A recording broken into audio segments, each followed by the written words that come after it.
Olá, alunos, tudo bem? Quem fala é o professor Maico e nós vamos dar continuidade à disciplina de Sistemas Operacionais e Arquitetura de Computadores. Na última aula que nós tivemos, nós falamos sobre os tipos de monitores, telas para computador e telas para smartphone, resoluções, proporções e também a qualidade da tecnologia que a tela utiliza. Na aula de hoje, nós vamos falar sobre outros componentes que fazem parte do computador, que não necessariamente são considerados periféricos, e também de algumas entradas que você pode ter acesso ao computador para conectar esses periféricos. Então, o primeiro componente que nós temos, que nós podemos citar, é o famoso gabinete, que também ele pode ser chamado de case, de caixa, de chassis, carcaça ou torre. O que seria esse gabinete? Seria a parte que reveste o computador. Ele é a parte que protege de sol, protege de líquidos, protege de vários tipos de coisas que possam fazer com que o computador danifique. E nele você consegue colocar todas as entradas disponíveis do computador para que o usuário possa conectar caso precise. Então, nessa imagem aí, nós temos uma imagem de um gabinete na parte frontal e na parte traseira. Na parte frontal, você pode observar que tem as entradas aí e nós temos um botão verde, que seria esse botão aqui, que é o botão responsável para ligar o computador. Nele você pode ligar, alguns têm a função de reiniciar e também de forçar o desligamento.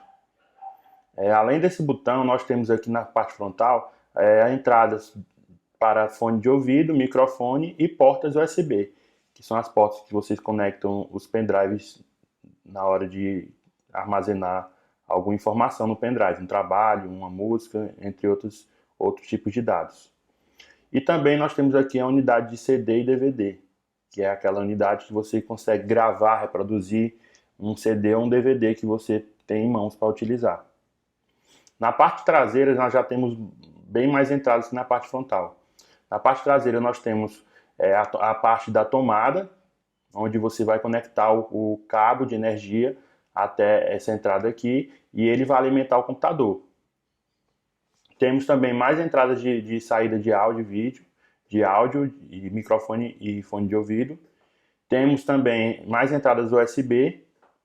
Temos a entrada, essa porta Ethernet que chama, é a entrada do cabo de rede, que é aquele cabo azul que você conecta para ter acesso à internet. Nos laboratórios do IRP, se você observar, tem essa entrada aí e eles estão conectados via esse cabo. Um cabo azul que é chamado de cabo par trançado. Nós temos também entradas mais antigas de VGA, que também ainda hoje é utilizada, mas está ficando em desuso e sendo substituída pelo HDMI. Nós temos a porta serial, que antigamente era utilizada para conectar mouse e teclado, e elas foram substituídas posteriormente por essas portas aqui, que é a PS2, que uma é só para teclado e outra só para mouse. A roxinha é para teclado e a verde é para mouse. Depois dessas portas, atualmente os mouses estão vindo com ou entrada USB ou com conexão sem fio. Aqui temos disponíveis 3 espaços para você conectar mais dispositivos no seu computador, que você pode conectar e deixar disponível aqui. Por exemplo, eu quero colocar o Wi-Fi no meu computador que não tem. Aí você vai comprar a placazinha responsável para emitir o Wi-Fi, receber e enviar o sinal do Wi-Fi e vai colocar aqui que ele vai exibir. E a porta paralela também é uma outra porta antiga, uma porta que não é mais utilizada, mas tem disponível em alguns computadores, que é também para conectar vários periféricos, inclusive, se eu não me engano, impressoras. Antigamente elas eram com essa porta. Também eles falam das portas DVI, que era um conector de vídeo sucessor do DVGA, que não fez tanto sucesso, não conseguiu substituir o VGA, mas ele era melhor que o VGA. Tem um HDMI, que é a conexão que nós conhecemos hoje, que é a conexão de alta tecnologia, que ela é capaz de transmitir tanto o vídeo quanto o áudio ao mesmo tempo. Já o VGA não, ele só consegue transmitir vídeo. Áudio teria que ter uma outra entrada para poder transmitir só a questão do áudio. Também nós temos o cabo de energia, que eu já falei para vocês anteriormente, e temos também a fonte de alimentação, que é esse cabo é conectado através dessa fonte e essa fonte é responsável para alimentar o computador de forma segura. E ela controla a energia que vai chegando e vai dissipando essa energia, enviando essa energia para os demais componentes do computador. Caso tenha um curto-circuito ou algo assim, ela tenta proteger e evita com que essa carga de energia chegue no computador e danifique ele. Placa-mãe. A placa-mãe é uma placa de circuito integrado. Por que circuito integrado? Porque ela faz a interligação de todos os componentes do computador através de uma placa verde chamada placa de silício. E por isso que ela é considerada a placa-mãe, porque ela que possui os demais componentes inseridos nela e ela consegue fazer essa conexão e assim eles podem se comunicar. Então aqui nós podemos ver que tem vários, aqui nós chamamos de slots, pode chamar também de entrada. Slot ou entrada aqui de vários componentes que o computador vai poder conectar e aí ele conectando esses componentes ele pode fazer essa comunicação aqui de forma bastante rápida, dependendo da qualidade da placa-mãe. Aqui também, você observar. Tem pessoas que preferem montar, que tem conhecimento com informática, que preferem montar um computador do zero. Ela compra a placa, compra os componentes todos separados e vai montando. Mas isso ele tem que entender bastante e saber se aqueles dispositivos são compatíveis com aquela placa ou não. Nós temos também a memória RAM, que é um dos componentes mais importantes do computador. Memória RAM, a RAM significa uma sigla em inglês que é Random Access Memory, que é memória de acesso randômico ou memória de acesso aleatório. Ela também é conhecida como memória principal. E qual a função dessa memória? Ela é responsável para a execução de programas, de tudo que você executa, tudo que você abre, reproduz, vai para a memória RAM. Então, todos os dados que estão sendo executados estão na memória RAM, uma cópia daqueles dados. E ela trabalha em conjunto com a CPU. Então, aqui nós temos aqui imagem da memória RAM. Essas memórias RAM maiores são memórias RAM de computadores e essas menor aqui é memória RAM de notebook. E elas têm esses dentezinhos que parecem um pente, né? Esses dentezinhos que fazem a conexão no slot que você coloca e aí ela consegue enviar e receber dados. Sobre a memória RAM, ela tem algumas características que são bem marcantes, né, nesse tipo de memória. A primeira é que ela é volátil. O que significa volátil? Os dados que são armazenados nela, que são os dados que estão em execução, eles são armazenados de forma temporária. Então, todos os dados que estão na memória RAM, eles podem ser perdidos se você desligar o computador ou tiver uma queda de energia. Então, o ideal, sempre que você está usando um programa em execução, tiver feito alguma alteração nesse programa, nesse arquivo, você tem que salvar esse arquivo no HD, que é o HD que é responsável para salvar os dados. Se você não fizer isso, os dados vão ser perdidos. Então, quanto à tecnologia, ela pode ser de dois tipos da memória RAM. Ela pode ser das dinâmicas, chamada de DRAM, e as estáticas, chamada de SRAM. As SRAMs são mais caras que a DRAM. As SRAMs, elas são muito mais rápidas, são mais caras, elas são menos densas e não necessita de refresh. O refresh que fala é a atualização.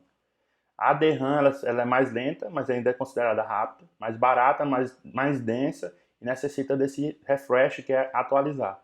O que significa isso, botando em prática? A memória que a gente mostrou aqui anteriormente, essas memórias aqui, todas elas são do tipo DRAM, que são as memórias RAM tradicionais, que elas precisam estar sempre atualizando para ver as informações que estão contidas nelas. Por quê? Porque toda hora chega e sai informações. Toda hora você abre programa, fecha programa, abre navegador, reproduz música, fecha, depois faz outra coisa. Então a DRAM, que é a memória RAM a mais conhecida, ela tem que estar sempre atualizando de tempos em tempos para poder atualizar as informações que estão nela. E assim encontrar as informações. Já a SRAM, ela é um tipo de informação que fica mais... Ela não muda com tanta frequência. Ela fica por mais tempo as informações lá. Por quê? porque ela vai buscar as informações que são mais utilizadas, as informações que você tem mais utilização, os dados que você mais utiliza, os programas, e faz a transferência dessas informações para essa memória.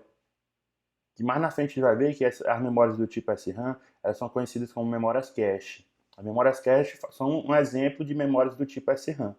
Então, essas informações que são mais buscadas, elas vão para a memória cache, que é a memória SRAM. E lá ficam armazenadas. E ela está mais próxima da CPU, que é onde as informações são executadas e processadas. Então, torna o acesso da CPU a essa memória muito mais rápido do que a memória RAM. Professores, sobre a questão da densidade. Quando se fala na questão da densidade, ele se refere à quantidade de memória que ele consegue armazenar por espaço. Quando ele fala que a DRAM é mais densa, significa que ela contém mais unidades de armazenamento, mais células de memória por área, numa determinada área, do que na SRAM. Na SRAM tem menos células, o que significa que faz com que a DRAM consiga capacidades bem maiores, com maior facilidade, chegar a 2, 4, 6, 8, 16, 32 GB, e a SRAM ela tem um tamanho bem menor, ela é na casa dos megabytes. Então é 2, 3, 6, 8, 12 megabytes, porque ela é menos densa. A velocidade da memória RAM tradicional, que é a DRAM, ela pode ser DDR1, DDR2, DDR3, DDR4, DDR5 e DDR6. São evoluções na velocidade de transmissão, tanto de enviar as informações quanto de receber as informações para a memória RAM. Que DDR significa, se eu não me engano, Double Date Rate.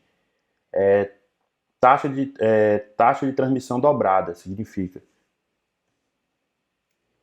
E a memória cache, como já falamos anteriormente, ela é uma memória pequena, ultra rápida e que armazena dados e instruções mais utilizadas pelo processador. Exatamente o que eu falei anteriormente.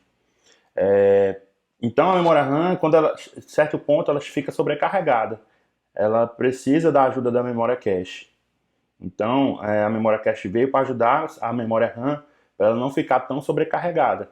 Por quê? Porque a memória RAM, ela fica, todos os programas que são executados vão para a memória RAM. Então ela fica recebendo, tudo fica concentrado para ela. Ela fica sobrecarregada e pode não dar conta. E aí a memória cache, para amenizar a situação, ela pega parte das informações mais utilizadas e manda para ela, para que não precise a CPU ficar acessando a memória RAM todo o tempo e sobrecarregando ela mais ainda. E aqui uma imagem que mostra como é que essa memória cache funciona. Então ela pode ser dividida, tem placas de mães que elas contêm 2 ou 3 memórias caches. Mais comumente é a quantidade de 2 memórias cache, mas existem algumas placas mães, que se eu não me engano da AMD, da marca AMD, que elas têm uma terceira cache. Então o que acontece? O processador ele vai buscar as informações na cache L1. Se ele não encontrar informação na cache L1, ele vai buscar na cache L2. Se ele não encontrar, ele vai na cache L3 e, por último, se não tiver nenhuma dessas caches, daí ele vai para a memória RAM. E isso evita, se as informações tiverem nenhuma dessas caches, evita que o processador acesse a memória RAM e ela tenha que atender a CPU de forma desnecessária. Então, a L1 e a L2, elas ficam praticamente dentro da CPU, elas ficam no mesmo local da CPU. Já a L3, ela fica localizada na própria placa-mãe e ela é responsável para acelerar a comunicação entre os periféricos, outros dispositivos que estão no computador. E aí facilita, ele salva informações de acesso entre esses dispositivos que aumenta a velocidade entre eles, porque as informações já estão na própria cache e eles conseguem acessar de forma mais rápida. Aqui é uma outra imagem também explicando a mesma coisa. Aqui são os processadores. Aí aqui as informações que estão na cache L1, que são o primeiro nível de cache, as informações na cache L2 e as informações na cache L3. E por último na memória RAM.